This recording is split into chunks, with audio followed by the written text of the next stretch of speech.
For me at this point now, this was how I was existing as a human being. I was battling my own head, suicidal ideations, not wanting to be here, wanting to sort of leave this planet, feeling as if there was no purpose for me. What's my escape? It's just turning the switch off. Harrison, welcome to the show. Thanks so much for making the trip to Glasgow. We get to do this in person. Absolutely. No, thank you very much for having me. It's great to be here. And thank you for raising the sunshine as well. Yeah, that's it. Well, you brought some north with you and I made sure it stayed when you arrived, which is great. And we even got the sunshine for our walk around Glasgow's wonderful city centre this morning with a little coffee as well. It's been grand, hasn't it? I mean, not used to this weather, sort of, again, northern parts I'm in too, used to a lot of wetter weather, but yeah, it's nice when it's out, isn't it? Seeing its full glory. Yeah, and you're a man that's really enjoying the outdoors, come real rain or shine, and the Fell Foodie is the kind of name you go by nowadays. But I want to go back to way before the outdoor chef, the public speaker, the mental health advocate, and understand what it was like growing up as a young Harrison. Well, I think nothing untoward, really. I don't think there's anything sort of to unearth in sort of the childhood, really. I think it was a pretty normal childhood. Grew up sort of in rural Cumbria, nice house, good school, that sort of way. Plenty of friends, that sort of area. And sort of enjoyed the outdoors to a degree, being in sort of a rural setting, but wouldn't say I was particularly into any particular activities or team sports and stuff. What about from a food perspective? Because nowadays, if people look at your kind of culinary expertise, they would be like, oh, I wonder how long he's been crafting that particular tool and into his 30s now and a bit of an expert in that space. Well, maybe you would play modest, but I would certainly say an expert compared to my skill set. But was there anything pointing towards that in your childhood? Elements. I think I enjoyed the fact that food sort of brought people together. There was some good cooks in the family, sort of especially the matriarchs as it was then. I spent a lot of time with my grandmother growing up. She was often looking after us. My mum was sort of a single parent nurse, working a lot of nights in the infirmary. So spent a lot of time at my grand's house that way, and she was always cooking everything, a typical sort of home cook. Everything was crafted from scratch, and really enjoyed the process. And I guess I was the oldest of sort of 7 cousins, so I wasn't allowed to just sit and ready for tea on the table sort of thing. It was often being put to work on there over the stove, whether it's peeling potatoes or just washing the pots. So you sort of got an avenue into there and sort of saw what was going on. But really enjoyed the fact that it was quiet. We'd often gather on a Sunday, the family would all come over, and enjoyed the fact that food had that connection with people. That's the bit I really identified with growing up. And of course, the flavours too. I like to try new things, see what was there, and experiment and actually going through the process too. Maybe the sort of practical nature of it and the scientific blends of these recipes. So it definitely sparked something in those early days, those first days with my gran. But it was the start, I guess, of something more with food. Yeah, it's so interesting. And we're probably going to talk quite a lot about what we've lost from our ancestors throughout this conversation in terms of in touch with the outdoors and stuff like that. But one of the things that spoke to me there was that whole sitting down as a family to eat is so rare nowadays. And touch wood, growing up for myself, again, you and I are similar age, so maybe it's a more recent thing that's been lost, but we always had Sunday dinner, and as much as possible, unless we had particular things on, like a night in terms of sports or an activity or Cub Scouts or whatever it was, we would try and sit down with our at the time mum and dad and go through what we learned at school that day. And there was a connection around the meal as well. And maybe on a Friday it was fajitas, or on a Monday it was fish and chips, or on a Tuesday it was a pasta dish. So there was a relation between the food and almost checking in with each other as well. I think so. It was a place to share, wasn't it? I think it was a place to catch up over. I think it was what was going on in your week. Again, perhaps, maybe communication tools weren't quite the same as what they are now as well. So you often came together, I suppose, over that week, didn't you? And say, what have you been up to? How's work? Those bits, which you weren't in daily contact all the time. So, and certainly looking more on sort of the continents or the European, Mediterranean sort of countries, it feels like it's much more part of the culture still there. And even we'll get on to sort of eating outdoors, but the alfresco community aspects, even the neighbours getting involved too, which we feel like we've moved away from that slightly, I think, in this country. But that's the bit I really fell in love with, the community aspect, the coming together. And again, that sort of primal nature almost, as it was coming together around the campfire almost, cooking there for cooking and sharing these bits and tales as you would do together as a community. So there was a human aspect to it that I enjoyed from the start, and it just got me to explore more. Yeah, I love to hear that. But I know that as part of your story during your teens, you found yourself less happy, less enthusiastic than this version of Harrison that we experience now. Let's go back to that time and just understand what was going on and kind of the different ways that you handled that. It was, again, quite an overnight thing, really. I mean, I was quite an extroverted sort of child. Again, I think we were talking earlier about sort of we can speak to anyone sort of thing. I was kind of, happy-go-lucky child, and nothing really untoward there. So often people look at maybe there's a trauma point there that started what was to come, but I really can't see anything major that sort of switched this. For me, it was almost like heading into puberty, sort of major change, sort of around sort of 13, that time. A lot of changes going on, of course, with your body as everyone goes through that sort of time. But I found this almost just a complete change in my head, that all of a sudden I was going from this carefree, no worries at all, and just going about my life as you would do, carefree child, to all of a sudden being hit with all these sense of complete sort of self-loathing, demotivation, insecurities, very much self-critique, and these battles are sort of, again, my own existence, not really understanding where I was, my purpose, what was happening, and not really knowing what I was going through at that time. I mean, there wasn't really, I suppose, through the childhood then, any maybe role models who were speaking about this sort of stuff. There wasn't much maybe help sort of through the school side of things. And it was something that, again, I think we were coming out from that quite maybe previous generation culture of sort of men to suck it up, carry on, and those elements, boys don't cry sort of elements. And I think it was something that I just didn't know how to deal with it. And it became quite quickly the new sort of norm. And I think I just felt, well, this is it now. Like, I don't know what I'm going through, but if I say to anyone what's going on, then I'm going to be a bit of a down or being a burden on people. So I just kept it to myself. But it was something that was the start of really a battle with my own head that's continued ever since, but from 13 onwards. Yeah, it's incredible that we've just brought up there such good things from previous society, but then noted that there's elements of the kind of famous phrase that gets said on almost every podcast is around toxic masculinity, where it was a case of like, oh, even at that age when you are still a child in your teens, in my opinion, and being told to suck it up. And there's elements of let's build a stiff upper lip, let's build resilience. But if there is this self-loathing, this radical change in terms of your ability to feel happy and to be the extroverted Harrison that we enjoy now, and probably you were saying you were as a child, a younger child as well, then there probably does need to be some sort of conversation about why has this changed? What can we do to move it forward? Let's understand what these challenges are. But at that age, it's so hard to verbalize. I mean, I was very much still there, I think. It felt a bit sort of like you were wearing two masks in a way. You put on that mask to go out each day. And I think, not wanting to showcase what I was going through, so I wouldn't really try and reveal the true identity behind the scenes sort of thing. And I think both were very much me. I think I was always in there throughout the whole duration of what we'll come to later. But for very much, I don't think it was a case of those around me telling me a way to be, or that being leached into me, or perhaps, a role model or a father or a masculine figure pushing me that way. I think it was just a product of the environment to a way. I mean, the stuff you were watching, maybe, the television shows or the bits there, or always, the heroes doing this sort of thing, going out strong, they win the day, they beat off the bad guy and sort of thing, and they continue on. Or other bits, again, sort of sporting way, it was all there in terms of the environment. It was always just strong male characters, no issues, that was it. The emotions were for the women, perhaps, and sort of thing. And it was, I guess, that subconsciously does sort of leach in a way. And you wouldn't expect maybe the previous generation as well, maybe teaching their sort of sons from the war elements, that perhaps they had very much had to keep calm, carry on was the mantra, wasn't it, sort of thing, which maybe leached into their sons and daughters, that then maybe passed on to us. So it just felt like a natural transition. But one that really, I think, this sort of day and age now is much more spoken about, I think, and much more identified with. But back then, you just felt hugely alone, I think, and not knowing really, you were the only one going through this. This was very unusual, but this was now existence. Yeah, it really was. And that was throughout your years at high school that you kind of felt this way. When did you start to try and deal with it, or what did you try and do to overcome it? Well, I didn't really do anything back then at all. I think it was just a case of it felt like it was the crux to bear in a way. Again, I was probably known as being quite a jovial, sort of the joker. I'd like to make people sort of, happy. Maybe in a sense it was me sort of maybe trying to, hopefully that would rub off on me to a way, I think. Not class clown, but just generally just try and be someone that was maybe good fun to be around and stuff. And I had many friends, which I still have to today. They're from school. There was a close-knit group of friends from those days. But internally, when you were going back to sort of my own four walls, it was just a constant battle in the head. And just, again, like those masks I said I was wearing, you take it off at home and all of a sudden that was it. It was a safer space, but really you were just then going through the day again. What did I say there? Was that the right thing to say? What did you looking in the mirror? I don't like this. And maybe comparisons again with perhaps other figures and magazines and other elements. And it just really began this destructive spiral for me, I guess, that wasn't something I even looked to attempt to heal or attempt to speak about until quite deep into sort of early adulthood, really. At this time, I was working a lot too. I found myself working like in the hospitality trade. I got a job, sort of 13, back of house in the kitchens.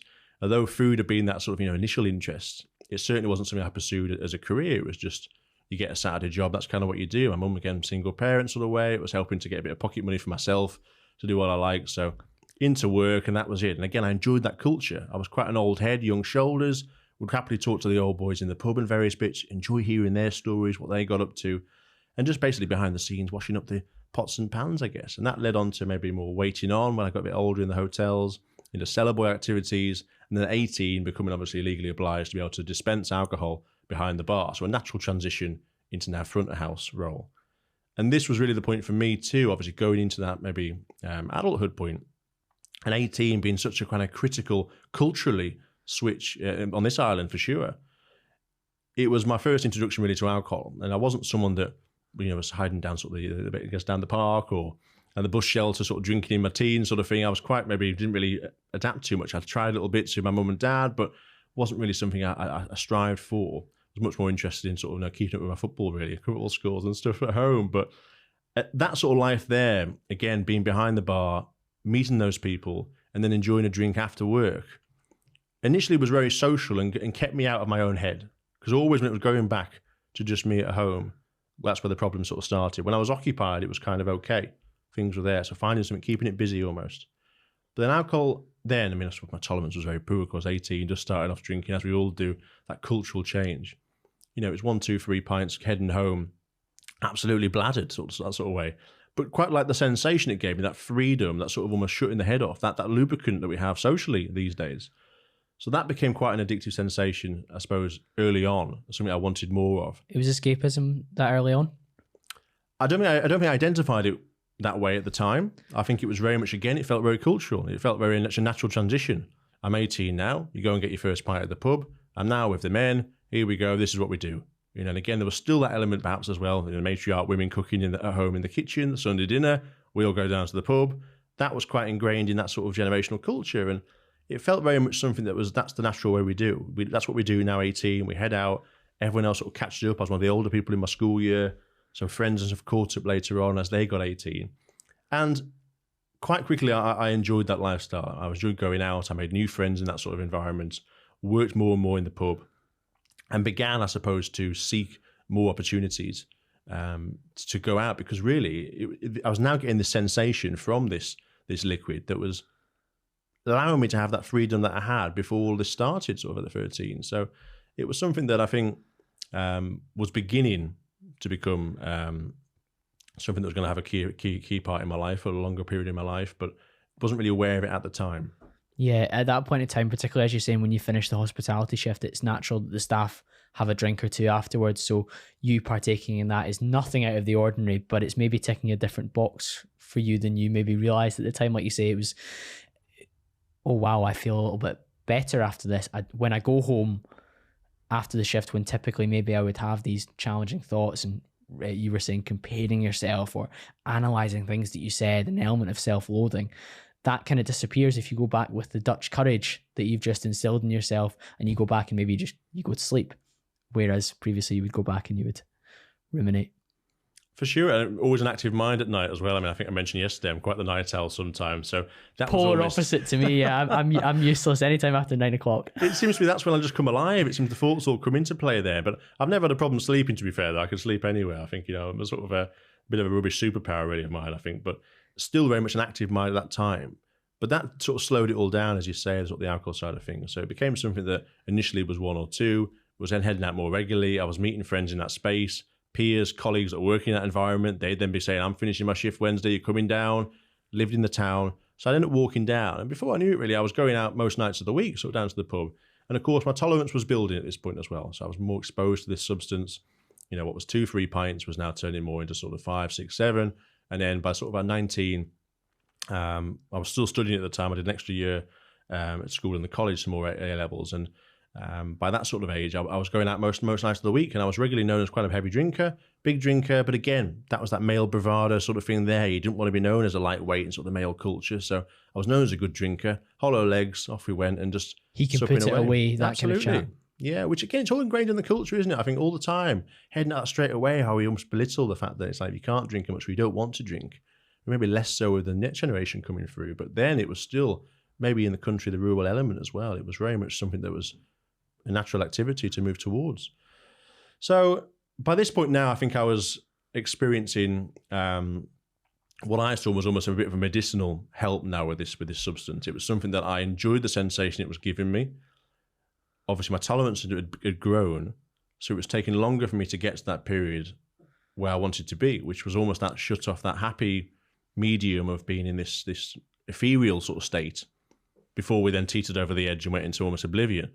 So that was pushing on more and more. So I almost sought out that sort of feeling, that sensation for my own head, because it was really the period that was most carefree. So now we were getting to maybe 8-9 pints, and I was like, this is a nice space. I feel like myself. I feel as if I'm not being judged. I feel as if I'm confident to do elements. And of course, at that point, I'm pissed. I mean, I'm over on the way. Then a few more the way, and the mind just shuts off, and it was blackout sort of thing. So stumbling home, waking up, don't know what's going on, and we start again. And this was around the period, I guess, that I was moving on with my sort of studies. I'd been accepted into university, and I was about to move away to a different city. Academically, you could function quite well with that level of intake the night before? So I think I've always been maybe one of these individuals that I'm maybe a bit coaster. I was academically strong. I was in sort of good groups in school for that. My grades predicted were high, but I was someone that didn't really apply myself. I was kind of someone that really would just turn up on the day. I mean, a lot of the time I was just sat at home, maybe previously watching something on the telly or playing on the PlayStation. I just wander down for the exam sort of at that time really, and come out with passable grades sort of thing. So really one that was maybe abusing his potential to a degree, but not really identifying with the structures that were in place either. Thinking it was, I can do what you want me to do, but I'm not really agreeing perhaps on all these fronts that you can tell you're capable, like the way you speak now, the way you hold yourself, the things that you've gone on to do. There's clearly capability there, but it wasn't being channeled. Perhaps so. I mean, I always found myself when I was working in the sort of practical environments, I always found I'd always put my all into it. I wasn't always, grafting to the fullest. I'd stay as long as I could. I'd do that. I'd finish the job, never leave it half done. But academically, although there was elements, I enjoyed learning, I enjoyed the aspects of there and the teaching, but sometimes I just felt as if it wasn't quite, I don't know, it was just ticking a box. So it was kind of just, this is what we want to do. Or this is a theory we believe in, or this is the theory to talk about. I'm like, well, I don't agree with that. I think there's a constructive element towards that, but it's like, no, this is the theory you're writing about. So, okay, well, I can do that for you, but I don't agree with what I'm writing. So I fell a bit behind on that sort of front, but still achieved the grades needed to go to university at the time. Now, again, that felt like a natural progression. It felt like that was the structure I was going into. That was where I was getting channeled through sort of the academic system. Was kind of, this is the next step. You're capable, so you're going to university. No idea what I wanted to do. Clueless. Again, careers advice sort of thing at the time. It was just seemed to be, this is the job you're doing for the next 45 years of your life, and that's it. And then you retire. What did you go and study? So I chose business in the end. I chose business management. There was a spell where I was trying to go into more of a dentistry line at one point. So I studied sort of chemistry, biology, that sort of way. But I think, I wasn't applying myself, so I wasn't going to get those grades required. You would need all A's for dentistry. Absolutely. Yeah. And again, I think there was an element of hand dexterity as well, which my hand at this point was probably getting a bit shaky by the morning with the booze side of things too. So that probably wasn't a good look. I did have some interviews at some universities for that, but wasn't something I then pursued. So I had a bit of a year where I went out to college. I went down like a media route sort of thing, sort of photography, film, that were aspects I enjoyed. I liked that sort of side and didn't think there were subjects that I could study at that time. There's really a little hint towards future as well. Perhaps as well. I mean, it's funny how it goes full circle, isn't it? I think you picked up elements from all these through your time, and nothing's sort of not worthwhile. But at the time, it was kind of, well, I do enjoy that, so I'll try and channel it. But then I came back full circle and felt that my traits maybe suited business and maybe management side of things. So I went back and I did another year in school, went back from college and did that A-level in a year to then go to university doing business. So at the time, there was no real end goal. It was not sure what I wanted to do afterwards. It was just, I felt I'll go into that structure because I've got people skills, I've worked in that environment, I can do my sums, and I felt business was maybe ticking those boxes. So I moved away to university, and then again, it was quite a quick jump. I mean, I didn't get into my first choice, again, being that coaster. I didn't get the grades they were expecting me to. I think I had turned down unconditional at one point as well, which was maybe, wasn't far enough away from home, I felt. I think it was Northumbria, which was only down the road from Carlisle, so I wanted to go a bit further. And I ended up in York at the time, so I went to St John, was the university there. And literally the letter came in. I didn't think I'd got in. I'd actually started looking for work because nothing had come through the door. So I felt as if, okay, this is not to be. Let's try and get into the working world. And then I came back. I think I'd been camping in the lakes with some mates.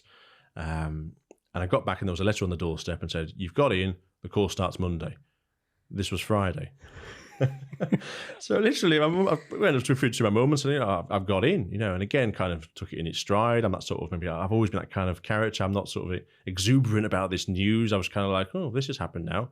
This is another door that's opened. Particularly at that point in life as well, where you're not necessarily direction towards that. You're not optimizing for, look, I'm going to get into this course and this is going to happen. It's just a case of, I've applied for it because it seems like that might be the right thing to do, but I'm also looking at these options as well. So whatever happens, what may be will be at that point. Yeah, I think that's maybe a mantra. Maybe I've always had sort of, the case sera sera to a Doris Day reference. It's kind of, just seeing what comes really. I think maybe that has been quite a negative trait at times as well. Maybe perhaps, you've got to put the work in sometimes to make the opportunities yourself. But I've also been that sort of, again, well, I suppose it is coasting really to some degree. Not the laziness aspect, because I think when I've worked, I've always put my effort in there, but just not applied it in other structures. But this letter came anyway, and it was literally a case of walking through to the lounge. Oh, I've got into university, Mum, I think. So I sent the letter over. And then that was it, starting the ball rolling. So we quickly jumped in the car that day. We made a few appointments to try and find some accommodation. At this point, all the student property had gone because it was that late. So it was looking at private accommodation. So we found a few bits, went to York for the day. On the way there, these accommodation bookings got cancelled. Someone had taken them. We got a secondary one, which was just up to no good at all, and drove back thinking, right, we'll try again tomorrow. So literally driving back to Carlisle, and then got a call on the way home. It's now available again. Do you want to come? So we went back to this property and signed on for this property that at the time wasn't in the most glorious state, but was kind of literally, well, this is the next step. We're going to sign for it. Maybe different aspects of what I was used to, but there we were. So again, that was it. The next day, we packed up the car and I was off to York. So Friday, the letter comes in. Sunday, I'd moved to York. And the course started Monday. Now, I'd never been to this university. I'd never been for an open day. I didn't know the city. My auntie lived outside York, so we'd been there for a day trip before. But I had no idea really where I was. I remember there was a girl that I knew from school who had actually gone to the same university. And I was texting her going, where's the campus sort of thing on the first day? So I went in. So it was a shaky start initially. So I'd got there, but it was a bit sort of, it was not quite the smooth transition into this phase of life that we needed, but that's kind of how I was at the time. But straight away, obviously, there we are starting university. What's the first thing we do for the first couple of weeks? Freshers week, so it's party central. Absolutely. So again, ingrained in there again, it's how we meet people. It's that Dutch courage. It's that social lubricant. We're out there. Let's get on the drink. Now, again, I was a year older than a lot of the other people there. I've always felt I was maybe an older head as well. So I felt as if I was maybe even older, to be fair, than some of the crowd that was moving away for the first time, having that independence. When I was quite maybe an individual anyway, I was quite comfortable sort of doing things by myself and traveling about, and didn't really conform to, I suppose, the behaviours of how they were going about maybe the sort of party. I enjoyed perhaps going out and having the social beforehand and meeting, sort of talking there, where this was now moving on to a lot of drinking at home, sort of music that I didn't really enjoy, and sort of then getting absolutely bladdered in the flat and then heading out and doing as little as possible and going to dance. All those elements I despised. Well, you'd grown up literally in hospitality and then chatting with the older guys in the pub, and that was your form of, this is how I'm going to have my evening. Yeah, so I used to head out at the time and sort of go into some of the pubs around York and go there and crack a conversation and find out the stories of what they were doing or different ways of life these people had lived, as opposed to someone who was just chatting maybe celebrity gossip or what was going on with their neighbour down the hall. It didn't really interest me, sort of the gossip culture in a way. So it's kind of being a bit strange. And of course, accommodation-wise now, I was now living with third years in this house. I was away from that sort of culture. So thankfully, really, this girl from school that I knew was kind of a bit of a pivot point to introduce me to some people there, because quite quickly I was going to become possibly alienated in this city. Later, I did that by myself, but it was sort of something that quite quickly I was in that culture. I was already quite a heavy drinker before I moved away, a year older, so I was known as a bit of sort of that's what he does. He's going to come out, we're all going to go home after a few drinks, and he's going to outlast and go home. And quite quickly again, I fell back into thinking, right, well, some single parent upbringing, didn't have quite the finances some of the other people had, so found some employment to sustain my education as well. So naturally, what have I done in the past? I've worked hospitality. So I found a job nearby at a local pub down the road from the university. I loved it, again, in that same sort of setting.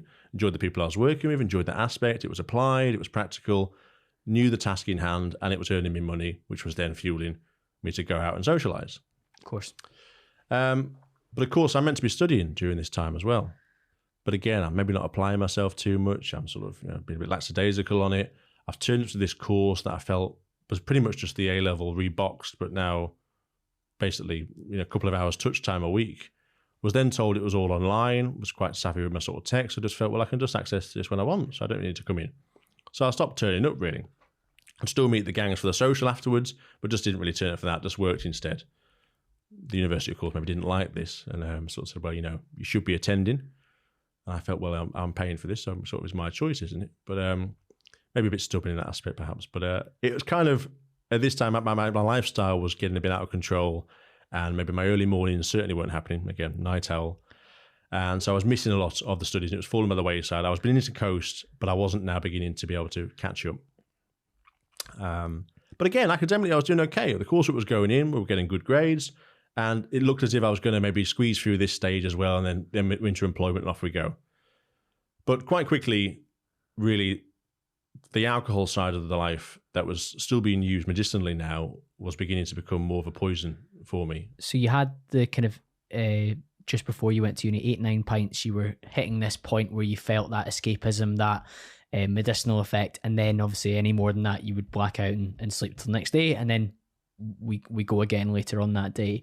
What was it like at this point? So at this point now, it was becoming very much the focus for me. It was part of my routine, if you will. It was something that was the natural step. The minute I'd finished university for the day, or I'd finished my work for the day, we'd go on the drink. And that was just it. And again, there were still a few other students I was hanging around with that were doing the same, but they were sort of starting to drop off because they were now getting more into actually what they were there for and studying, perhaps, when I was kind of like, come on, we can do both. Work and play. They go together.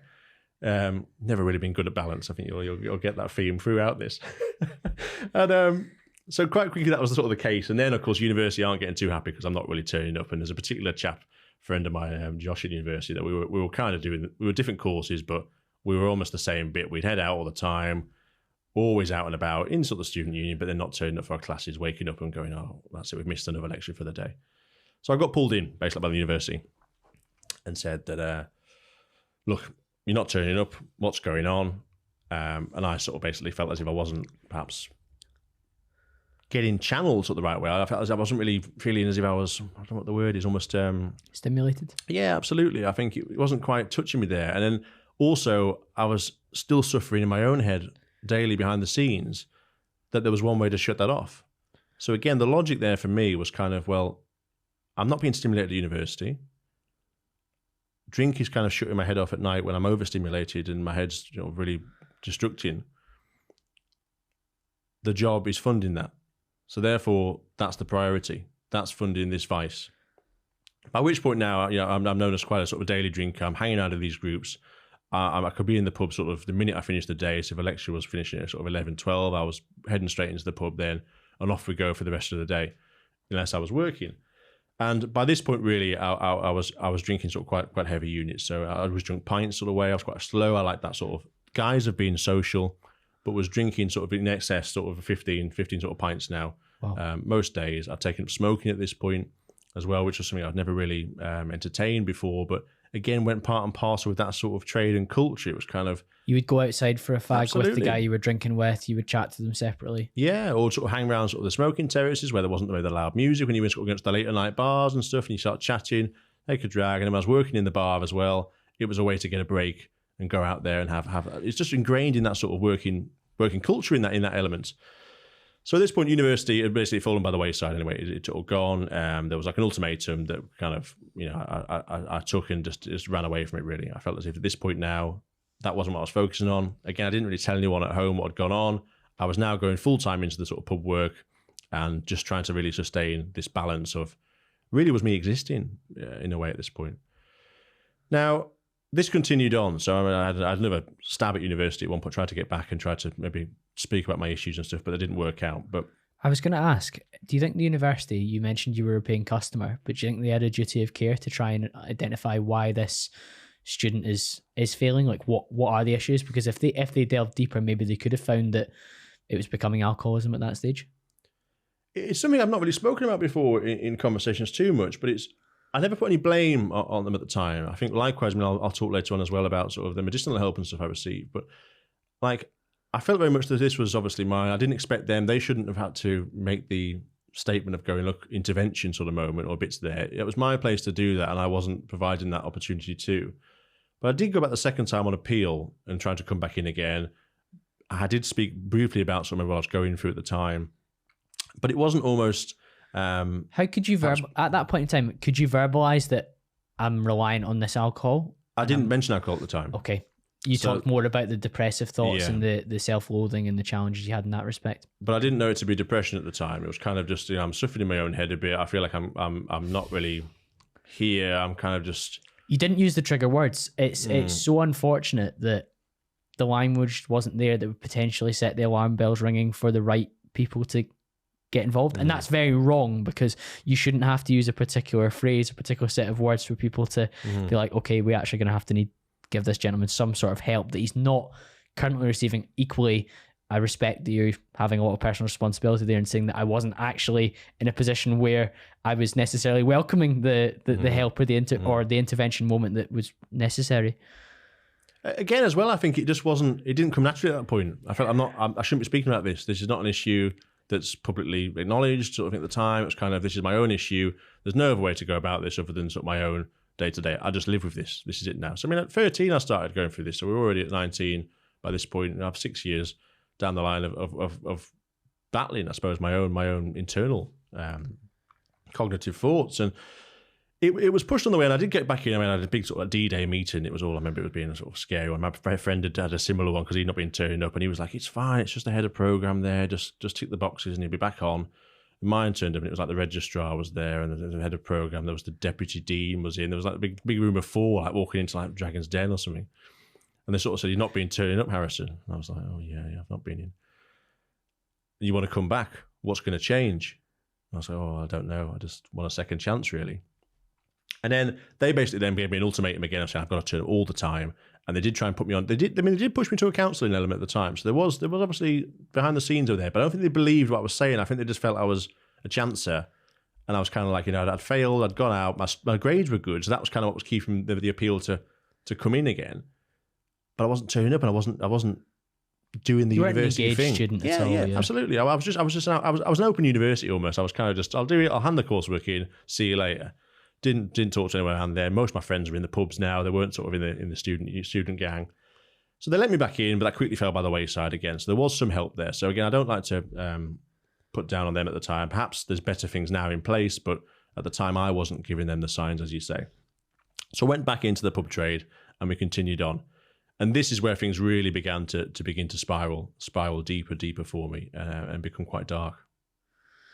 It's incredible, and I think there's a lot to be said for you recognising that while the university weren't perhaps equipped to help you in the best possible way, you also weren't in a position to say, look, these are my problems, these are the challenges I'm facing, can you help?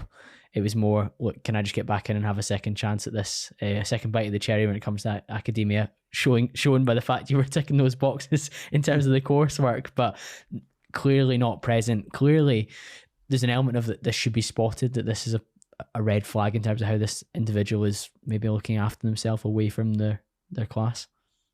I wasn't helping myself, I think, either at the time. I think there was certain things in life, yes, you can have the moments where people lift you up and people provide support, and I think they felt as if they were maybe doing that under maybe the curriculum they had at the time. It's probably changed a lot since.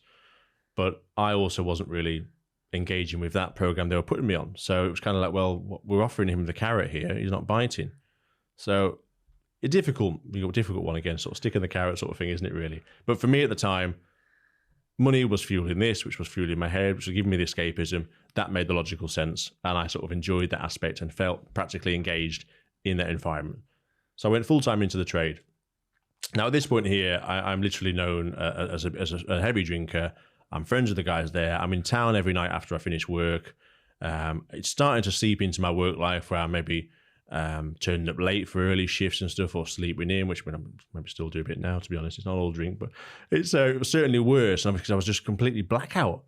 And I was drinking now at this point in heavy excess, and it was starting to show physically as well. So it's not just a case of he's turning up, or he's had a few drinks. Sort of again, I'd put a lot of weight on at this point as well. So I'd ballooned in weight to about 22 stone at this point. Wow. When I was about 15 stone when I started university. So quite a physical change. People neglect the fact that alcohol has a lot of calories in it as well. But then with that comes the sedentary lifestyle of sleeping in long. You're not exactly going to be out and about exercising because you're hungover or feeling rough. The smoking as well. You're not exactly the pinnacle of health from that perspective. And, not at all. And also, I mean, whenever somebody, if anyone listening, when they've been hungover, they make worse choices with their food because you're chasing some sort of sustenance quickly to try and get me back to a baseline level. So yeah, you're going to eat the hyper palatable, high calorie foods, which just add to the waistline. Exactly the way it was going. And again, in that pub environment too, sometimes you're working on shift. It was kind of just literally picking up what you got to hand, which was usually a few chips that had been left over in the bowl in the bar. So off you go. So this was really beginning to scale now, and to the point where I was literally probably hair of the dog next morning, having a cam when I was waking up, sort of thing, cracking beers out when at home.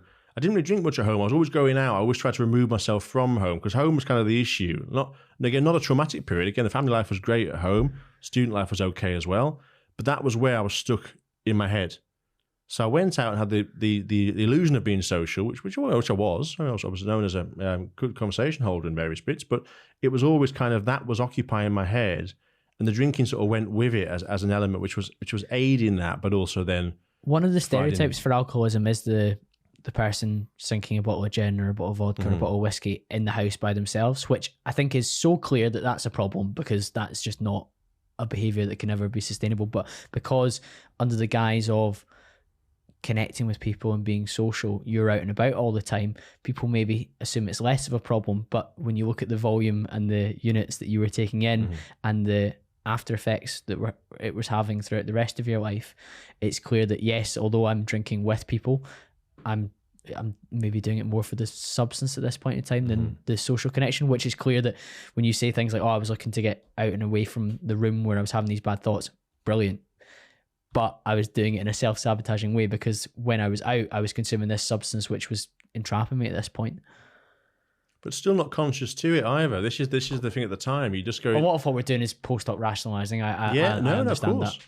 But it's kind of you look back now and you think, well, how did you not sort of see at this point that this doesn't logically make much sense now, does it? But I'm there to these levels. But again, it was for me at this point now. This was how I was existing as a human being. I was battling my own head at this point. I mean, again from my adolescence as well, suicidal ideations, not wanting to be here, wanting to sort of leave this planet, feeling as if there was no purpose for me. What's my escape? It's just turning the switch off, my own personal switch. And it was constantly going towards that avenue. But the thing that was almost keeping me there all the time was what I'd leave behind, I think, the impact I'd have on other people, because I never wanted to be that burden. As I said at the start, it was never about bringing other people down. So it was always me trying to make as little impact as possible on other people, whilst really managing my own sort of self-destructiveness. But of course, as we know with sort of addictions and substances, they're a great dissolvent. And it's not a dissolvent of problems. It's a dissolvent of everything else around you. Relationships, finances, all those elements. So without me really knowing, this was starting to have an effect that I wasn't aware of. And it got to around my 21st birthday, and a lot of friends come to visit me in New York, in this city, and by which point I was touring around between about 4 different groups who basically, they channeled what I needed. I did my quota at the time. My quota of where I wanted to reach, where I shut off, which at this point now was probably in excess of 20 pints. Always pints, because I felt I didn't like the quick 0 to 60 approach of spirits or even drugs. I wasn't sort of going into that avenue. I mean, dabbled, but hadn't enjoyed that aspect. Liked a bit of control and a slow, steady demise under this social guise. But literally, I was going out now with the first boys in the pub in the morning, meeting the guys after work at 5 who come out after the offices, then meeting the evening crowd, and then into sort of the bar club scene, and usually walking home and the last place shut, sort of thing. And literally just going through and going to work each day. There was a time here where I started living in the pub as well, so I'd moved up, so I was functioning. I mean, I'd gone to management level in the pub now. I was going to ask, how well can you function when you're in that level of inebriation? Is it a case of doing things that are well within your wheelhouse and your capabilities, and you just rinsing and repeating over and over again? Because I guess one of the challenges the university had was you were clearly capable, but you weren't showing up. Whereas in this pub environment, you were capable of ticking those main boxes, but maybe they weren't able to give you too much more responsibility because you weren't as reliable due to the drink. There was certainly an element of that. I mean, I think there was, if I hadn't turned up all the time, of course, you'd be fired in your job, wouldn't you, sort of thing. But there was bits sometimes where I'd slip, I'd maybe sleep in, I'd be late, and they'd be sort of told, like, this can't happen. But usually it was always come back to the fact that, well, he's a good worker when he's here, he's going above and beyond. That kept you sort of going. So there was probably a few ultimatums. Personality is a big thing as well. Yeah. It really is. And you're very likable. Like, you and I both know that just from getting to chat to this. but there's an element of, and any alcoholism that I've been around, there's very different types of alcoholic. I think you notice when somebody is a very sad or an aggressive alcoholic, but you're talking about being quite a conversationalist, seeking these different social groups to interact with when you are drunk and have these chats, and maybe don't want to be you want to be in the smoking area rather than on the dance floor, because you want to be chatting and chewing somebody's ear off. And that for me, if I'm again post-hoc rationalizing, it's that element of like, I get to talk to somebody else and not just sit inside these top few inches of my head where the pain is. And sometimes it's just listening. I enjoyed other people's conversations and hearing how maybe they go through life and what they do. And that was quite an interest of mine, really. So I enjoyed who you met and how that environment allowed you to meet people from all different walks of life that you perhaps wouldn't have come across normally. So I was a big advocate for it. And I felt that everyone should have gone through that phase, because I think it really brought out some personal traits. I think it's still something that working in that trade is a great thing to do. But of course, if I was turning up to an office job, stinking of booze each day, bleary-eyed, late, there's going to be a problem called up there. HR is probably going to go, hang on, this isn't right. Or his coffee cup now is getting filled with booze, sort of thing. It's not. Did you ever get caught doing that, or was it a secret? I think, yes, it's just ingrained in it. I think at the time, because everyone's doing the same. If you're honest, a lot of people you may be serving are perhaps probably people who may be struggling a little bit as well.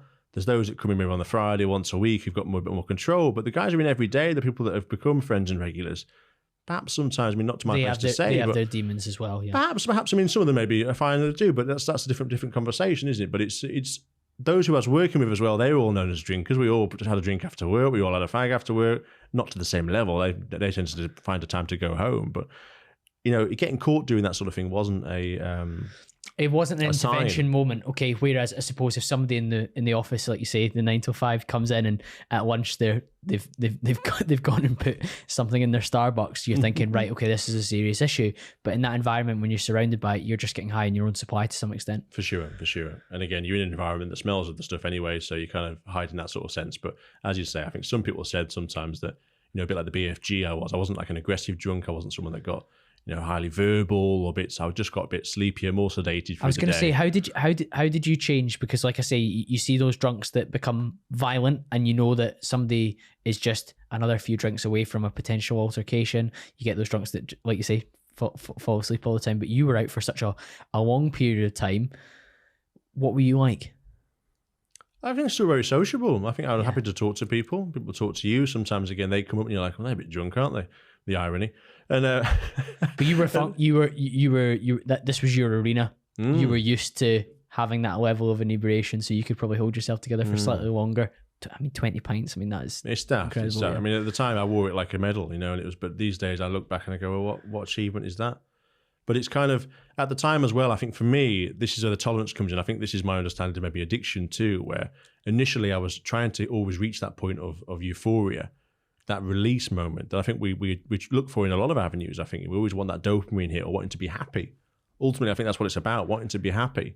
And whether you get that from, poorer vices like perhaps alcohol or drugs or elements that way, or it's through exercise, or it's through sex, or it's through adrenaline, they're all achieving the same aim, which is that endorphin boost. But for me, that got further and further away. So as tolerance built, that euphoric moment was now further down the road. So I was chasing that moment, having to get further to get to it. But then because I was doing more, which was then having the adverse effects, I was now starting even further back than I was to begin with.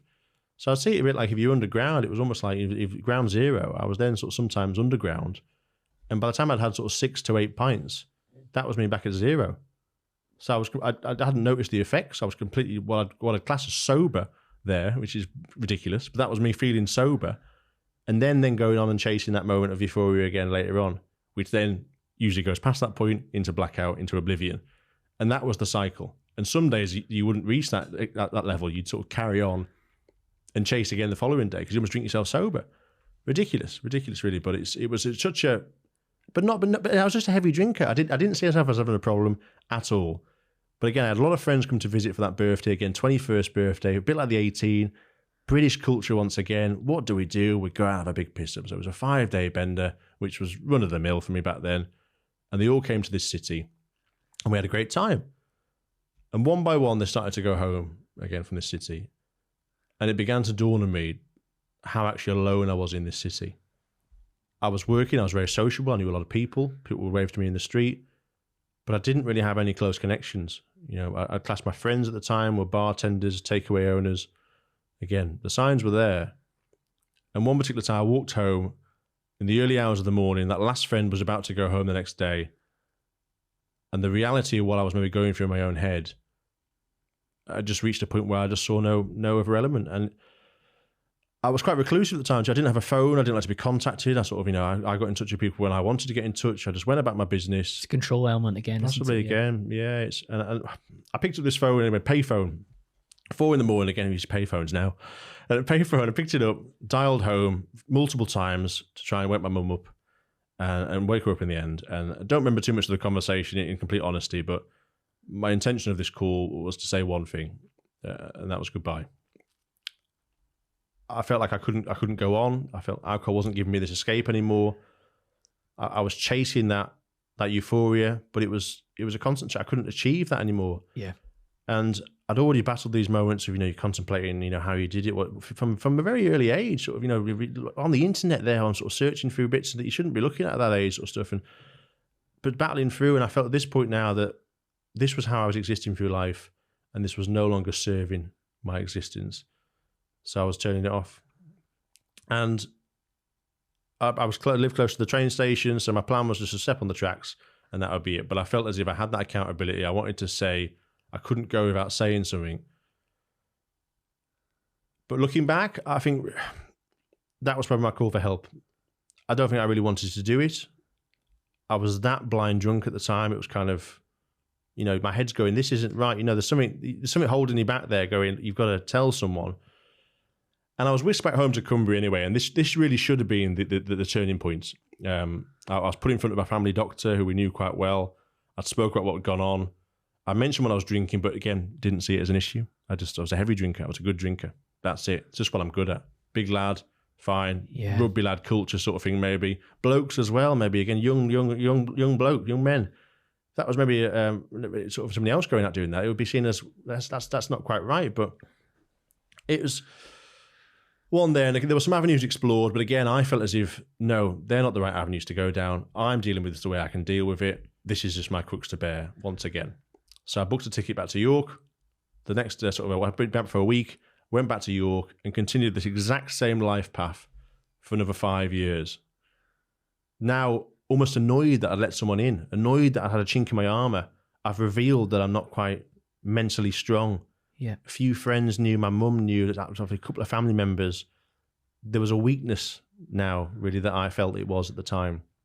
And without... perhaps going too far into it, your mum's worry must have been an all-time high when you left again, because she'd heard you at your closest to wanting to not be there, and you then going back to that lifestyle and perhaps carrying on with the same level of drinking. She probably knows that if it continues to the full extent, it probably is going to end in one way as well. Again, I suppose not having she was sober, compass mentis, yes, sleepy, but took that call in its full extent. I barely remember the call ringing home. So the impact that probably had on her was probably much greater. And there's something she said to me more recently that she said she's somebody who used to cry herself to sleep, thinking that when she passed on in old age or various bits, that I'd be on the streets. I'd be that sort of level. I wouldn't get out of this element. And there was times where you're very close. I think there's quite a few times now, even sort of with other things going on, cost of living and various bits, that we can be one paycheck away. Financially, I was all over the place. Credit card debts I'd racked up. I was lucky to receive a lump of inheritance from a great uncle that came into our trust when we were 21. Straight away, that was a way of me paying off some debts. And the bar tabs that were going on, I knew every pub in York that had a line clean night. There was free pints on the bar while they were cleaning the pipes. Off you go. They knew me. It was kind of a friendly bartender exchange. It was all avenues there. And then living in the pub too. And I mean, maybe if I hadn't reached that certain level, that quota in enough time, I was just topping up from top shelf as well. So it was so much there. Yeah, it could have been so different in this. And you weren't that far away at the time. Yes, you're in a job, you're in a house, but you can see how easy it is for people to maybe get on the street sometimes. And you're not that far away from it yourself. So that was a difficult conversation, sort of having that one in more recent years. But at the time, I said I wasn't willing to make that change. Took myself back to York.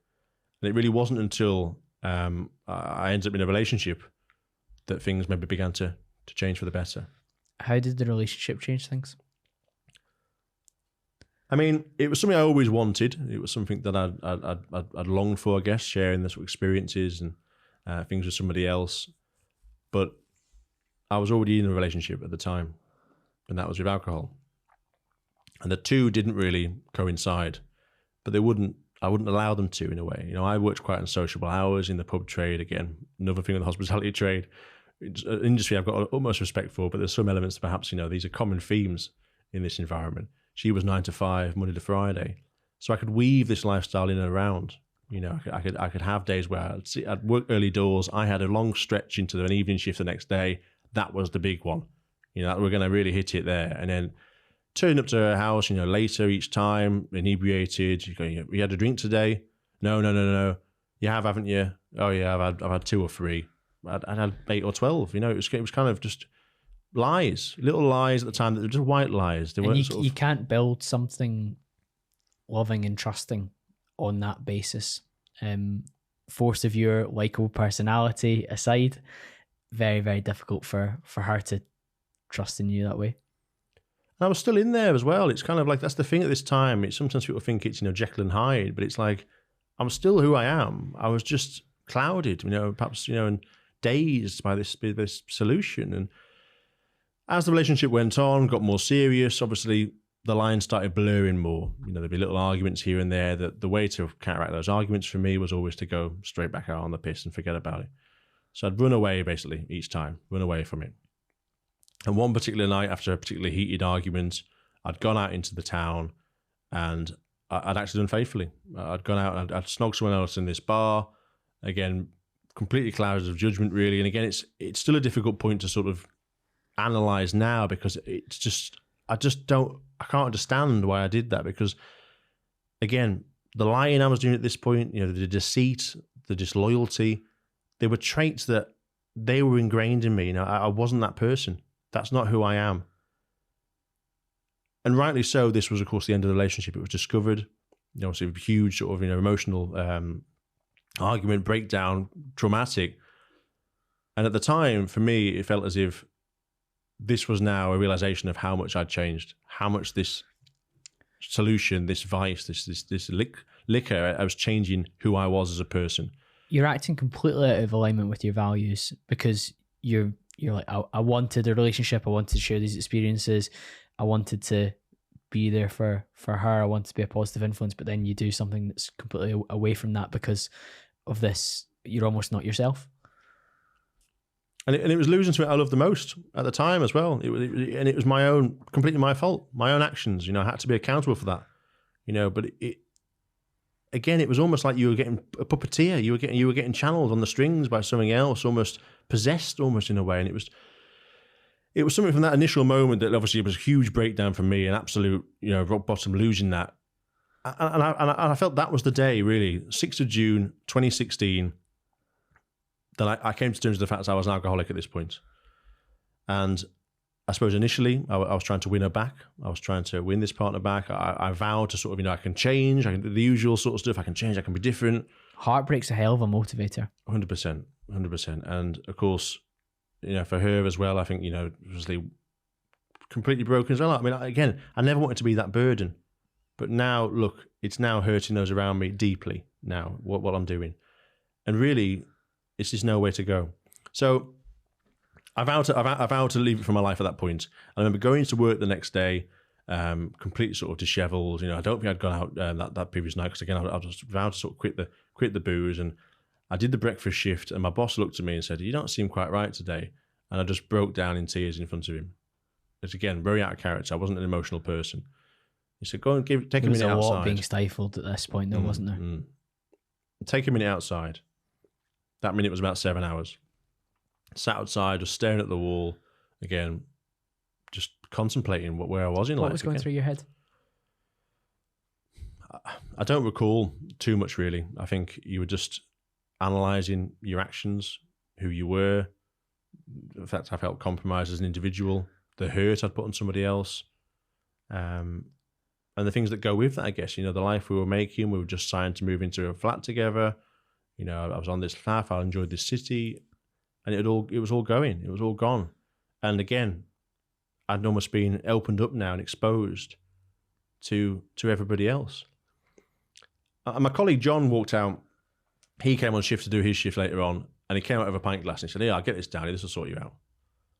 I just looked at him and said, I don't drink anymore, John. He said, "You what?" I said, "I don't drink anymore." And he'd literally seen me at the end of the bar for the past 5 years, literally human vacuum cleaner, drinking anything that was going, anything that was left over, drip tray specials, the lot. "I don't drink anymore, John." And pretty much overnight, I decided I had to leave this city. I felt I had to remove myself from this situation. If I was to try and make this change, it was too much of a familiar space. The environment I was in, the job, the area, it was all identified with that lifestyle. So I left. I went back to Cumbria. I didn't say goodbye to anyone. I'd been there 7 years. I'd left my job, which I later, by letter, I sent back in the end. My girlfriend had gone, my flat. I just left and came back to Cumbria. And for the first time in my life, I went on my personal Facebook page at the time, and I wrote the reasons why I had to leave this city.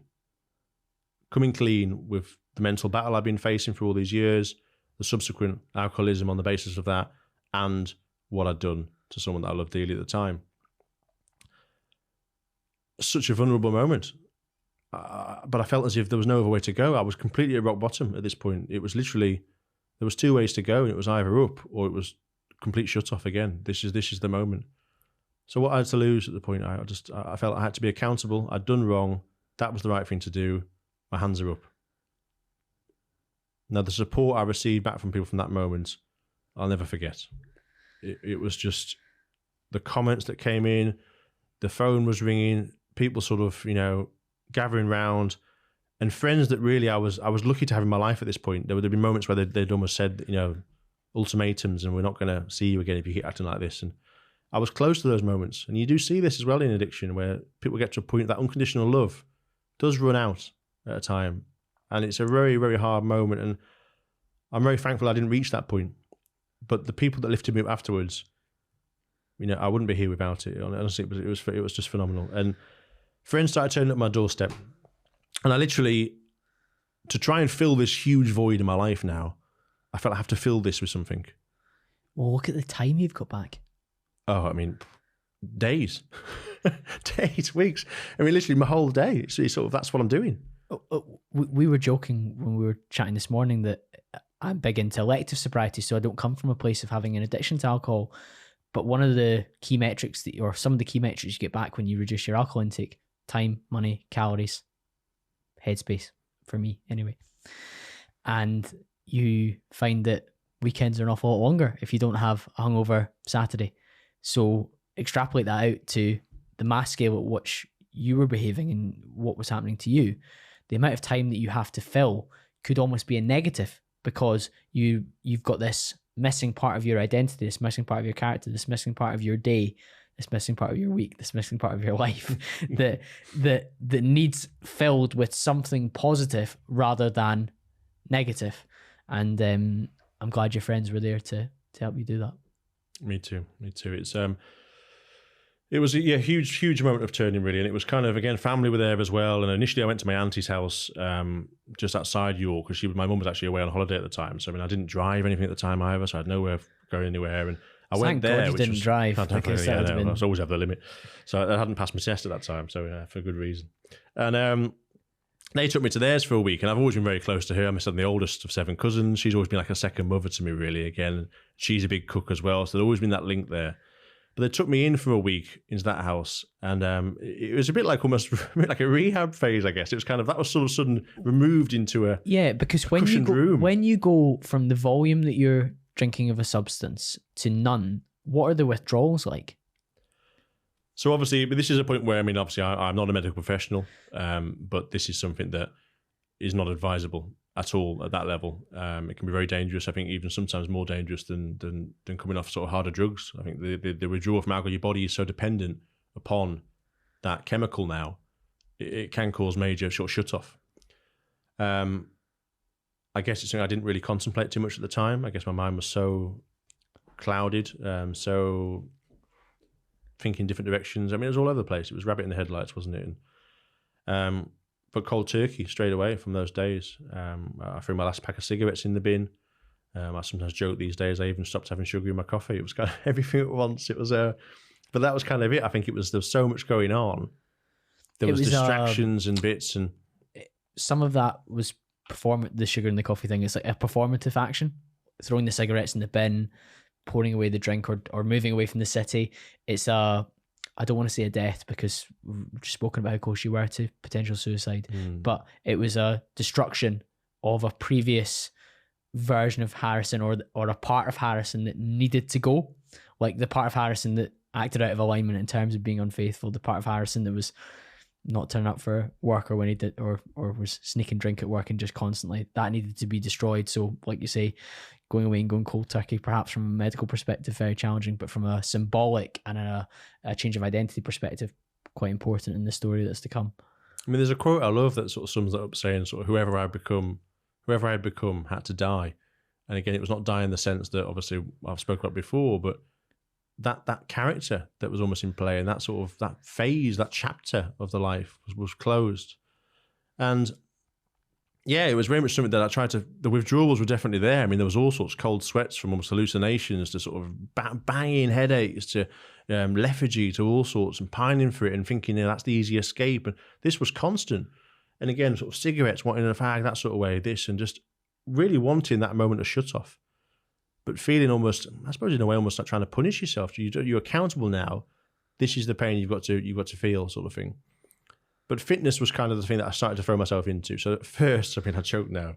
It was trying to find what I had close to hand. I'd done a bit of cycling when I was a kid, not road cycling, just mountain biking in the woods. And, I did some team sports. I did a bit of football, a bit of hockey. And so I didn't really have a background in it. And I'd never ran, so I couldn't do that sort of thing. Gymming I'd done a little bit before I went away. But I basically donned, I picked up my auntie's bike in the garage, which was a typical lady's bike frame with a basket on the front and a bell and tassels. And you were 22 stone at this point. Yeah, there's me going sort of cycling around the Yorkshire Wolds on this little bike. Again, just something to do, but again, almost not having that worry now of the outside perception, because there was so much going on.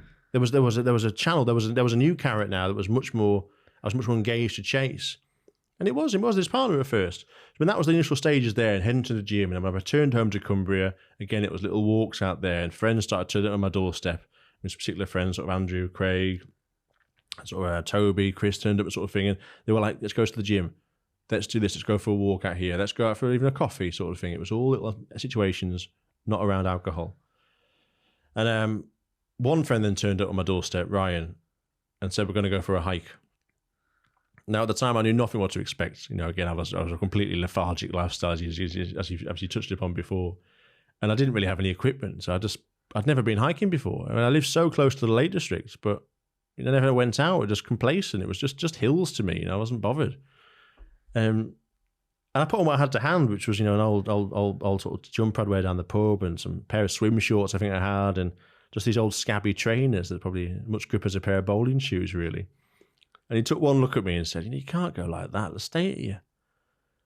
And I was like, well, I've got nothing. I'm penniless, all sorts. I'm just clouded. And he literally put me in the car. He drove off. He pulled off at this outdoor store on the way to the lakes, pulled a pair of boots off the shelf on the counter, and bought me these boots. Again, a huge show of support at the time. Again, faith, this new lifestyle. An hour later, he pulls up at the base of this mountain in the Lake District. For those that know, Blencathra, one of the higher mountains in the Lake District. So perhaps that goodwill initially was kind of at the time looking up going, what the bloody hell are we doing? And it was literally getting frog marched up this mountainside. So there's me blowing out my arse, pining for my ex, heads banging from booze, staring at my feet, just going, what is this? Trying to get into this, just so much clouded judgments. But one foot in front of the other, pushing forward. I mean, God knows how long it took to get up there. We eventually reached the summit circle of Blencathra. Gasping for breath, really, almost. And my friend sort of looked at me and he said, right, we're doing Helvellyn next week. So a week later, it was the same again. Helvellyn's the third highest mountain in the Lake District. You know, I think it's classed as a Munro in this sort of area. It's one of the few that makes it into that classification. And again, the same again, up from the Filmier side and like a stone staircase to the summit. And here's me again. So we're literally 2 weeks off the booze at this point. Different life, a right switch overnight. Now we're going up this hillside. It was a June day, sunlight we've got today in Glasgow, of all places. And the sun was shining bright in the sky, not a cloud. And again, the same bit up this mountain. And again, it was just staring at my feet, just pushing through. And it began to feel a bit like it was a physical manifestation of what I was going through, that sort of uphill struggle. Step by step. Pushing on through that pain, not knowing the ultimate destination, perhaps not being able to see it, but having to have that blind faith that something was coming. And we eventually reached the trig point on the top of the mountain, and it just blew me away. It was like a new addiction was being ignited from that moment. Just looking down onto the ridge route there, Stridon Edge, red tarn below, the Pennines, and that endorphin rush I was getting, of course, from the activity, the sense of achievement of scaling a mountain of that, maybe that highest mountain in this country anyway. And I loved it. And it was a much longer euphoric period than alcohol ever gave me, you know, or the first drag in the morning on a cigarette. And that started this spiral. So a week later, it was Scafell Pike, the highest mountain in England. I think by a month, we'd gone down to Snowdon. We'd done Snowdon. Before the turn of the year, we'd gone up to Scotland and done Ben Nevis as well. So the 3 peaks now done in this sort of first 4 months. I'd now sort of relocated myself to the lakes via a little cafe job I was working to trying to rebuild my life, trying to rebuild things there. Fill the time, leave alcohol out of the way. Yeah. So I was like, well, what can I do? Well, I've got, you know, like 14 years service trade experience, but I don't want to be around booze anymore. Well, I'll go down a cafe. So I started training as a barista. I was in a cafe down there again, similar sort of environment, but more routine. And again, the cafe is shut the same sort of time. The pubs, it wasn't more than evening shifts. It was one shift. Off we go. Routine was getting built. And this is where I met the owners of a local business in the area that offered me a job at the blue, because I was doing a bit of sort of techie stuff behind the scenes for the cafe, sort of the website bits, some of the spreadsheets and social media. And they'd been looking for someone in the area, basically who could use a computer, which was a bit scarce in rural Cumbria at times.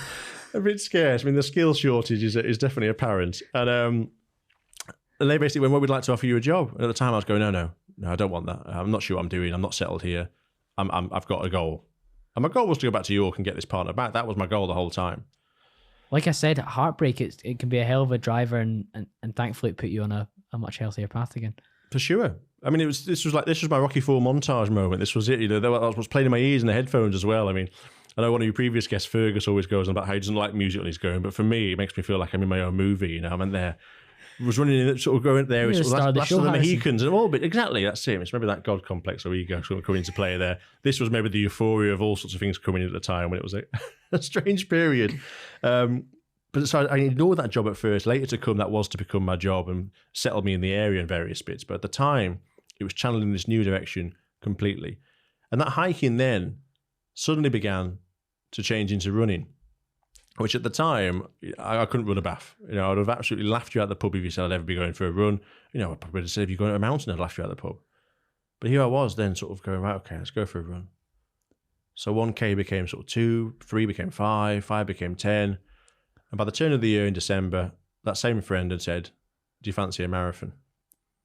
And again, I'm just like, you what? I mean, but right, okay, let's go along with this.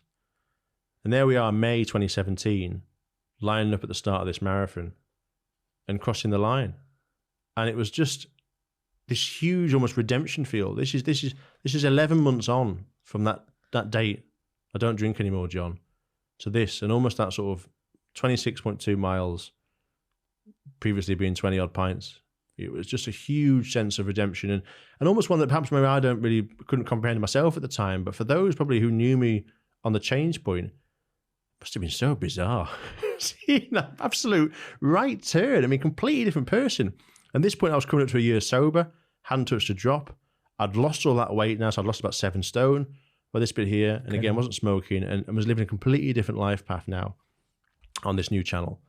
And just shows how much is possible to change in a year. I mean, it was just, but again, could never have done that without the support from the start of being vulnerable.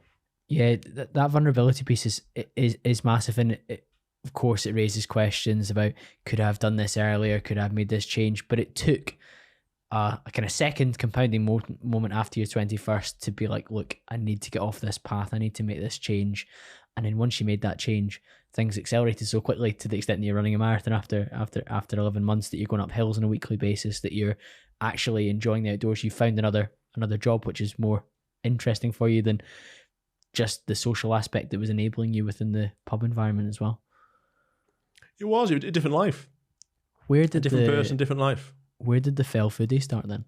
So this was to come. This was coming at this point. So at the time, I was now enjoying the hills on the regular. I was running now. I was now running some of those fells I started off doing, and was now based myself in Grasmere, working for a company, Grasmere Gingerbread in the Lake District, running their e-commerce setup. So I was like an e-commerce manager, being given keys to this empire, purely by the fact that, I was okay with computers as a kid, not through the academic route. They did think I had a business degree at the time, because I did do 3 years at university, but it was 2 stints and it was never finished. They know now, so this isn't any expose. But it was very much, such a trust. Again, they trusted me almost to go, well, give this guy an opportunity.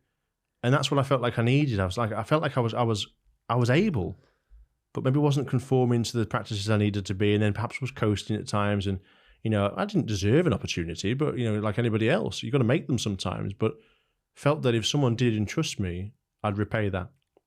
So that was a huge sort of bit there, which led on to be very successful and a great channel, and it's allowed me to build from that point. But the Fell Foodie bit at the time was me. I mean, my cooking had been a big thing that I brought back into my life. So again, you had lots of time again. Yeah, so let's prepare. Let's not just go to the takeaway. No, exactly. So it was kind of, again, and I looked at all these avenues again. It was how I was fueling myself as well at the time. So I felt as if I was cooking things fresh from scratch with good produce, again, trying to keep it local and bits in there as well, enjoying that crafting process that I found quite mindful as well. That was quite an escaping. Cooking I found very sort of escaping, just cooking by myself. And I cook the same as I would for somebody else, I would for me. I don't skimp or not present things. I like to do, why not, for yourself? And I felt very much that how I was fueling myself was important too. I mean, if I was eating all that crap food and drinking away and smoking, then I was never going to be able to do these things. So it was a bit like putting bad fuel into a car and expecting it to go 100 miles. So I was looking at that point too, not to an nutritionist level. I mean, I'm not sort of tracking your macros and things. I'm probably still not now, really. I mean, it's probably clear to see. But it's at that point there, it was very much a channel. So I set up this account online at the time. I'd never had an Instagram account before in my life. I barely put anything on social media. The odd selfie of a pint glass when I missed the train on my way back to Cumbria. That was about it. And a bit like the start when I was wearing those masks, I didn't want to reveal who I was. So I tried to come up with a pseudonym. And at the time I was thinking, well, I'm enjoying the fells. I mean, we call the hills in that area, the mountains, fells. I was proud to be from that area. So it sort of fit that sort of line. And I was loving my food. So I thought, Fell Foodie, it's got a nice little ring, a bit of alliteration. We'll go with that. So I Fell Foodie, I started this account. And initially, it was just to put pictures of my dinner that I was cooking at home on. Not to be one of those annoying people on Facebook, So I didn't want to be known as like, oh, what's he doing now? Show him what he's cooked, who's bothered. And then I was showing the views I was experiencing in the hills. And then that sort of transitioned into me making sort of packed lunches, quite extravagant packed lunches to take out with me into the mountains to enjoy on the summit whilst I was sat there again, quite mindful, sort of enjoying that endorphin hit, taking in the views and embracing maybe the sense of achievement. And people would pass some comments. So maybe some peers I'd gone with or people on the hilltop about what I was eating on the top and going, they get the soggy cling film sandwiches out of the bag and there's me enjoying a nice sort of Tuscan bean stew or a risotto I'd made and all these elements. And one guy said, you should get a stove and actually start cooking out here from scratch. That's just been a bit of a smart aleck, really. I thought, you know what, I can do that. And again, I had no equipment at all. So I bought a stove and I literally packed up what I had in my kitchen. So I was taking ceramic plates, I was taking sort of cast iron pans, I was pestle and mortar at one point, and walking up these hills and now trying to see if I could recreate what I was doing at home, now back in the mountains. And I just love the fact I was merging those two passions, those two outlets together. The practicality wasn't there. There's an element of satire to this to some degree, but enjoyed the fact that there was a challenge aspect to carting the stuff up there. It was a difficult environment to try and recreate these bits, but then I was merging these two very mindful practices that were bringing me joy, and I was having a nice deal at the end as well. And I began posting these online, which gained a bit of traction. And then it got to around my second year sober, so June 6, 2018, and I decided at this point, I was still anonymous at this point in this account, it had grown a little bit, that I was going to reveal who I was. Now, a few friends had sort of followed this account, probably because it pops up, doesn't it, saying, you've got this number saved in your phone. Do you know who this is? But no one really said anything.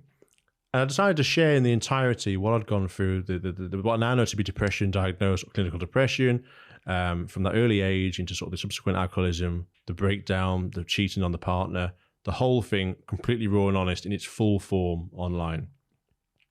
And just like the first time, the support that I got back, the tales of similarity, people with similar aspects and journeys, or partners or loved ones that had gone through it, who'd also maybe discovered the outdoors or had battles, or perhaps not even won their battles, came pouring in.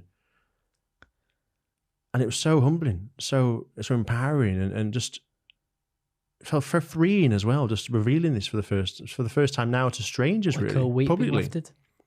For sure. Like, there was a time in this period where about 3 months into the sobriety, it really felt like something really changed in my head. Like those headaches started to go, the sweats went, and it was almost like one day, like you had a big bubble in your head that was a balloon. It was blown up, so it was really pushing against your cranium, so pushing out.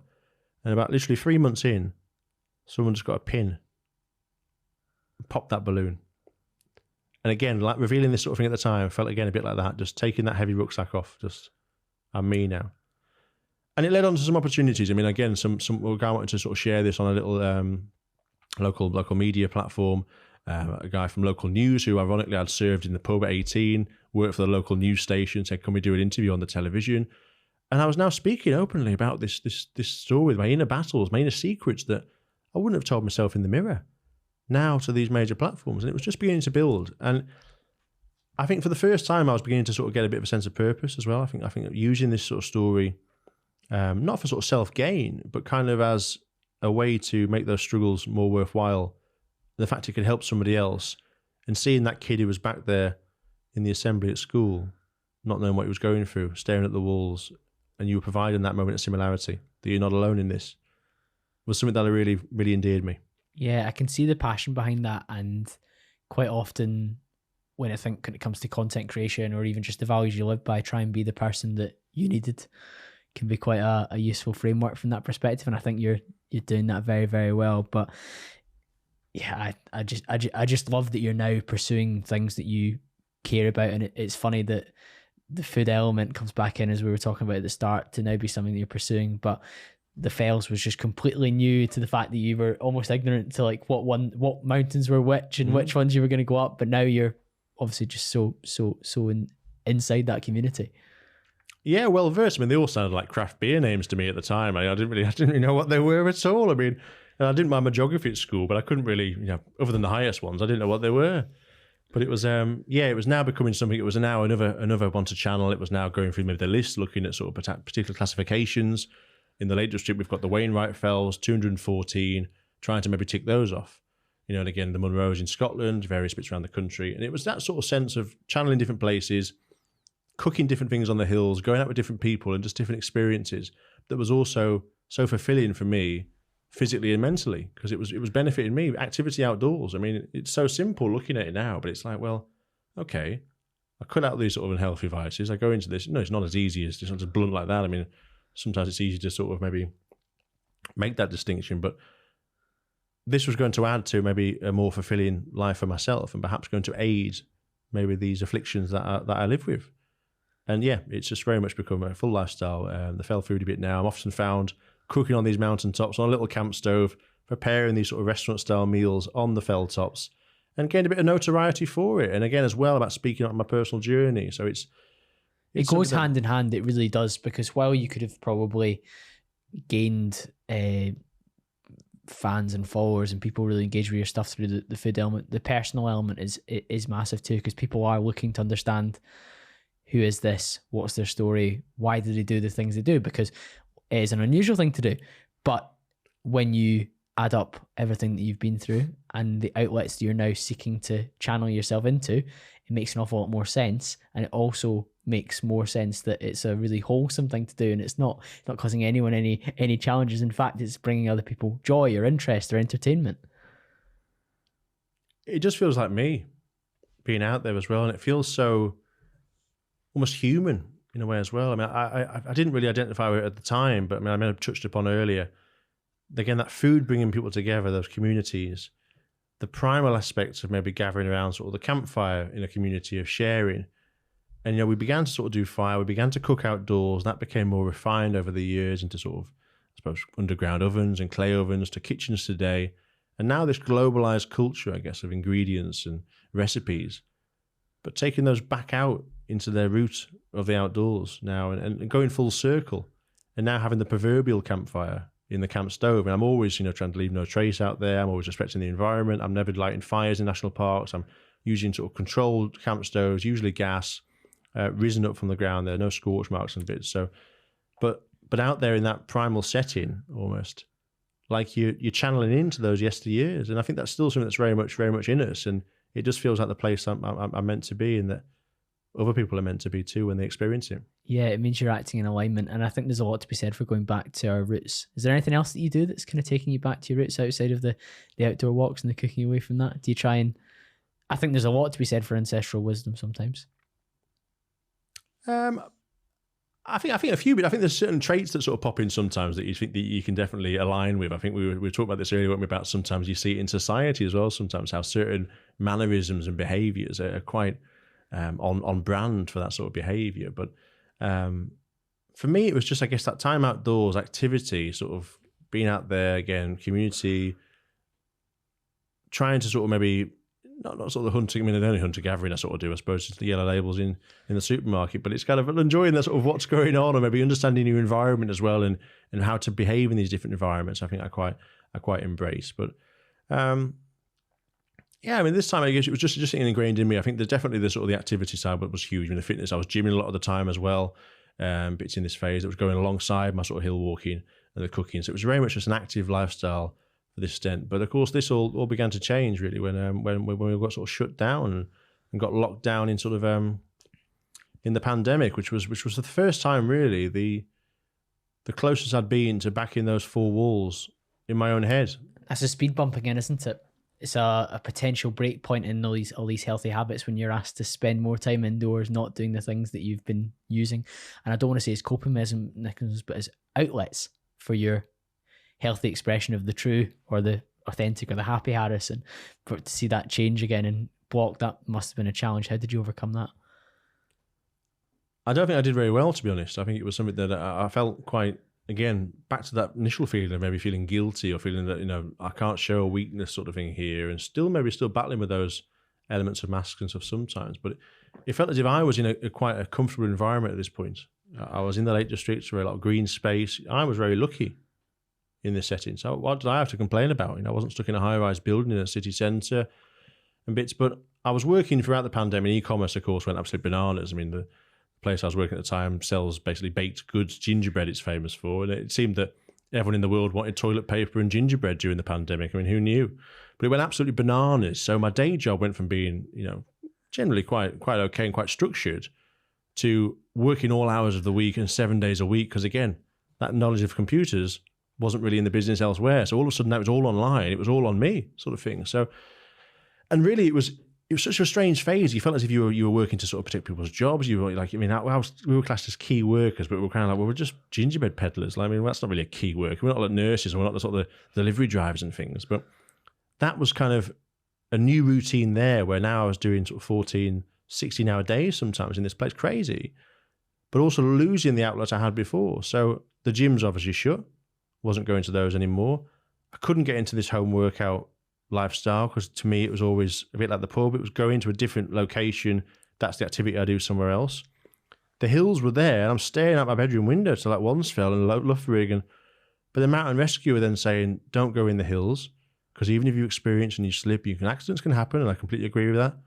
You may be then exposing someone from the mountain rescue team if they come out and get you. So, and then maybe there was a slightly increased profile locally, and you're like, I don't want to be one who's going out there and being seen to do it. Yeah. And also this strange getting shopped by your neighbours almost. It must have felt borderline xenophobic at one point. I was going out of the house and you had the curtains would be twitching and everyone was going, you've got 1 hour outside, which was never law. Fear is a hell of it was crazy. A motivator for people to behave in very unusual ways indeed. And as it will come, and there's an inquiry at the moment into how the C-19 period was handled. Our government actually used fear to try and increase compliance, which is I'm pretty uncomfortable with. But in terms of what that meant for you from a mental health perspective and a clarity and an alignment perspective, I can completely see when those things are taken away, it's really difficult. And I think it was a very difficult period for many people in terms of in terms of their outlets, and God forbid it happens or we allow it to happen again, so to speak. But coming off the back end of that, you've gone full time into the Fell Foodie, which is super exciting.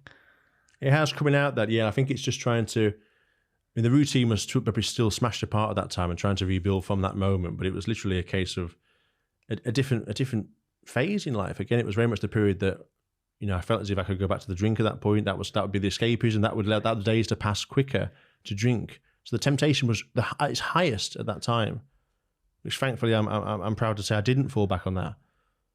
But I certainly fell back on food. Now, food is both a passion sometimes, but also can be a bit of a crux as well. Maybe the moderation of it, enjoying good food, eating too much, perhaps comfort eating during that phase, when really I wasn't being allowed to maybe have my other outlets that were serving me well. So they were stripped away in a way. So again, as you say, there was many people in the same boat. Many people began drinking more. Many people began eating more. It was just such an uncertain period. But it kind of, those routines I put in place, those structures, I've still been struggling to rebuild those since, because I think during that time, the job was great, really moved on. But then coming out of lockdown, my other stuff started going really well as well. It was a new world. It was kind of like, we went back to marketing, back to this. We want speakers. And I've been working more as a public speaker now at festivals and universities, schools, corporates, as well as sort of the cooking aspect in the outdoors and maybe some brand bits and social media based elements. And that all went bananas. So now I've got this job that's doing really, really, really well. I'm taking a lot of my sort of mind power. And this other outlet now that was now making some money, and it was becoming more than a side hustle. And I had to make the decision. So I was kind of like, well, either I stick with the job that's been very good to me, and it's been great, and I very enjoy being there and enjoy the colleagues and the employers I had there, or I back myself. And I decided, well, let's try and back myself. Let's give this a go. So these days, I mean, I'm kind of just, we were talking about this earlier about how you define yourself. I'm just kind of me really as this sort of self-employed, outdoor cook, which is just, how do you make any money doing that? But it's kind of all grown from that period, and again maybe being enhanced and thrown out that slingshot the other side of lockdown, but perhaps maybe coming at a point where I was probably close to burnout, to be honest, in that period, then all of a sudden jumping out and trying to start your own business. So I think it took maybe a good year. I mean, I'm 18 months in now, but a year of that, of actually then realizing the fact that, well, I've not re-established those previous structures. I hadn't gone back to the gym at that point. I was maybe just traveling about a lot more, so I was eating pretty crap food from the service stations. I was talking about the outdoors a lot, but I was often down in, the NEC in Birmingham, or I was down in London in corporates talking about the outdoors. I need to keep practicing the things that I know work for me, but I'm not preaching, but I'm also sharing with others. The balance for sure. But it's led into some fantastic opportunities too. I mean, again, still having that story at the root of it. I mean, I've just passed 7 years sober now. I messaged you after that. I'm delighted to see that. And I think that's inspiring for a lot of people as well. Thank you, sir. It's again, it does get easier over time, but there's still moments of not being complacent to these things. But 7 years, again, and sometimes it feels like yesterday. Sometimes it feels like 70 years. It's a very, very different lifestyle and structure, but that same person ultimately in there. But the opportunity since to be able to share this story, further and go around and talk to some fantastic people and be there. And the similarities, again, it's always about the fact that there's always someone there on the other side. I never like to call myself in this sort of motivational speaker sort of avenue now. And that's kind of the job title, the ultimate element of what I do. But it's not my place to say that. I'm not to say, I'm going to motivate you. I'm going to inspire you. I'm just telling you what I've been through. I'm not a medical professional. I've just lived experience. And if you get something from that, that's fantastic. But there'll always be someone in that room. If it's not there themselves, it'll be a loved one, a colleague, a partner that has gone through these same afflictions, because we really aren't alone on this. And that's been the main thing for me, reaching out, talking, and just confiding in others. I think it's been a huge help, seeking medical help as well, looking at those avenues available, because for so long I suffered in silence. And it was really something that I nearly didn't come out the other side of. Yeah, it is really powerful. And I love the fact that and we got connected through Fergus largely, didn't we? Who is a brilliant speaker on mental health as well, or mental health in general, and it is all about that verbalization. But look at the massive action you took to radically change the character, that destruction of the previous self, and so no wonder you feel so much better. You feel so much more in alignment. And I think if anyone can take anything from that kind of element of your story, it's you rebuilt in areas that you can see yourself getting fulfillment from. Not everyone's going to end up cooking some of the extravagant dishes you do on the side of a mountain, but think about the things that you can maybe do to get back in touch with things that you truly care about, that you truly enjoy, that makes you feel great, and give yourself the opportunity to chase that. And while I also think it's amazing to note as well, you ended up doing really well in a job because you were healthier and more aligned and more switched on, and that job wasn't necessarily your passion. Your passion isn't e-commerce, but you put yourself in a position where you were healthy and well, and you were able to excel in your career on the side, which is quite an exciting prospect for anyone listening to this that maybe doesn't have entrepreneurial tendencies. There was guidelines and things to achieve, wasn't there? And there was goals almost to work towards, where a letter on a bit of paper never really seemed to be much of a goal for me, but seeing maybe the figures or the progression or the growth and hearing stories back, that was in the job side of things, of moments of, receiving the product or bits and successful deliveries or attempts in business was quite tangible, and something I definitely did latch onto. But likewise in my own stuff now, I think it's that seeing the progression in my personal life and those around me, perhaps, opening up these conversations that maybe keeps it going as well, as something to embrace. No doubt about it, and I'm sure the audience will be embracing that, Harrison. If they would like to continue the conversation with you, where should they head towards? So you can find me on most of the social media platforms these days. I go by Fell Foodie on there, and more than happy to receive any bits there, any questions about stuff I've spoke about too. Always very receivable. I mean, I'm not medical professional, but more than happy to share lived experiences on there. But thank you for your time. Amazing, Harrison. The Instagram will be linked in the show notes, and if you're looking anywhere else for Harrison, you can make sure you find him, and I'll be back to speak to you all again very, very soon.